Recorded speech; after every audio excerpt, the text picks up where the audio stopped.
দাব্বাতুল আরদ কি, উৎপত্তি কোথা থেকে হবে এবং দেখতে তার আকৃতি কেমন হবে? কোরআনুল কারীমের মধ্যে আল্লাহ রাব্বুল আলামিন দাব্বাতুল আরদ সম্পর্কে উল্লেখ করেছেন এবং কিয়ামতের সবচেয়ে বড় বড় যেগুলো আলামত, এই 10টি আলামতের অন্যতম আলামত হলো দাব্বাতুল আরদ। মাটি ফেড়ে এই পৃথিবীতে একদিন উৎপন্ন হবে, এই মাটি ফেড়ে একদিন আসবে এবং মানুষের সঙ্গে কথা বলবে।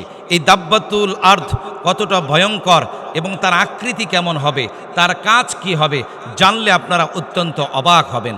আল্লাহ রাব্বুল আলামিন দাব্বাতুল আরদ সম্পর্কে কোরআনুল কারীমে জানিয়ে দিয়েছেন, ওয়াইদা ওয়াকাল কওলু আলাইহিম আখরাজনা লাহুম দাব্বাতাম মিনাল আরদি তুকাল্লিমুহুম আন্নান নাসা কানু বিআয়াতিনা লা ইউকিনুন। আর স্মরণ করুন সেই সময়ের কথা যখন তাদের উপর এই বিষয়টি আরোপিত হয়েছিল এবং আমি আখরাজনা লাহুম তাদের জন্য বের করেছি দাব্বাতাম মিনাল আরদি তুকাল্লিমুহুম আন্নান নাস, জমিন থেকে আমি দাব্বাতুল আরদ আমি বের করব এবং মানুষের সঙ্গে কথা বলবে। তারা আমার নিয়ামত সম্পর্কে এবং আমার নিদর্শন সম্পর্কে তারা বিশ্বাসী স্থাপন করে না। আল্লাহ রাব্বুল আলামিনের কুদরত, এ কিয়ামতের অন্যতম আলামত দাব্বাতুল আরদ। কিয়ামতের পূর্বেই কিন্তু আসবে। এখন এই দাব্বাতুল আরদ কোত্থেকে আসবে, আসুন আমরা এই বিষয়টি জেনে নিন। দাব্বাতুল আরদের উৎপত্তি কোরআনুল কারীমে স্পষ্টভাবে কোথাও না বলা থাকলেও হাদিসের মধ্যে উল্লেখ করা হয়েছে দাব্বাতুল আরদ পবিত্র বাইতুল্লাহ শরীফের পার্শ্ববর্তী পাহাড় থেকে আসবে। এখানে হযরত আব্দুল্লাহ ইবনে ওমর থেকে বর্ণনা করা হয়েছে, সাফা পাহাড়ের মধ্য থেকে সেখানে ফেটে চূর্ণ বিচূর্ণ হয়ে সেখান থেকে দাব্বাতুল আরদ এই পৃথিবীতে আসবে। এইবার আসুন দাব্বাতুল আরদের আকৃতি কেমন, জানলে আপনারা অত্যন্ত আশ্চর্য হবেন। এই দাব্বাতুল আরদ হবে পৃথিবীর বিভিন্ন প্রাণীর আকৃতি নিয়ে আল্লাহ রাব্বুল আলামিন দাব্বাতুল আরদ তৈরি করেছেন।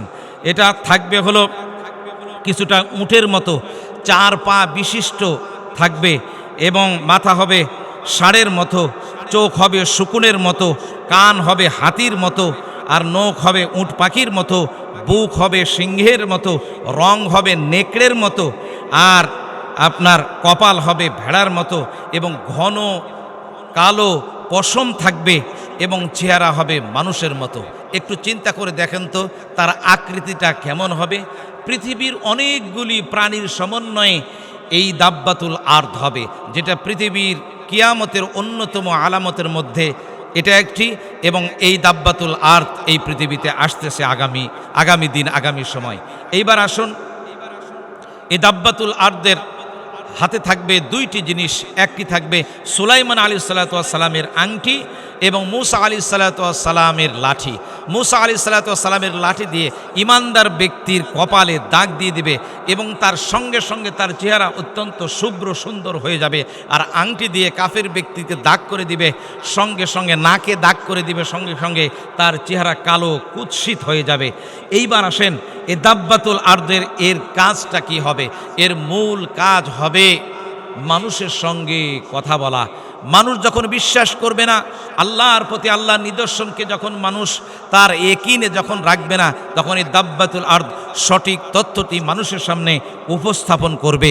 পরিশেষে এই দাব্বাতুল আরদ অদৃশ্য হয়ে যাবে, একেবারে পৃথিবী থেকে বিলীন হয়ে যাবে। এরপর ইয়ামেন থেকে বাতাস বয়ে রেশমের মতো মোলায়েম এত সুন্দর শুভ্র বাতাস আসবে। ইয়ামেন থেকে এসে ইমানদার ব্যক্তির শরীরে একটু স্পর্শ করার সঙ্গে সঙ্গে তারা ইন্তেকাল করবে। পৃথিবীতে কোনো ইমানদার ব্যক্তি আর তখন থাকবে না, শুধুমাত্র থাকবে হলো কাফেররা। পরিশেষে সেই কাফেরদের উপরই কিয়ামত সংঘটিত হবে, পৃথিবীটা ধ্বংস হয়ে যাবে। দাব্বাতুল আরদ মহান আল্লাহ তাআলার এটা একটা বড় একটা আপনার সৃষ্টিকুলের মধ্যে অন্যতম হলো আলামত। কিয়ামতের 10টি আলামতের অন্যতম আলামত হলো দাব্বাতুল আরদ। আল্লাহ রাব্বুল আলামিন এই দাব্বাতুল আরদ আল্লাহ পাকের যে সৃষ্টি, আল্লাহ পাক যেন আমাদের প্রত্যেককে যেন হেফাজত যেন করেন, আমরা যেন প্রতিনিয়ত তওবা ইস্তিগফার যেন পাঠ করতে পারি, আল্লাহ পাকের দ্বীনের প্রতি সদা সর্বদা আমরা যেন অবিচল যেন থাকতে পারি। আল্লাহ পাক সেই তৌফিক আমাদের দান করুন।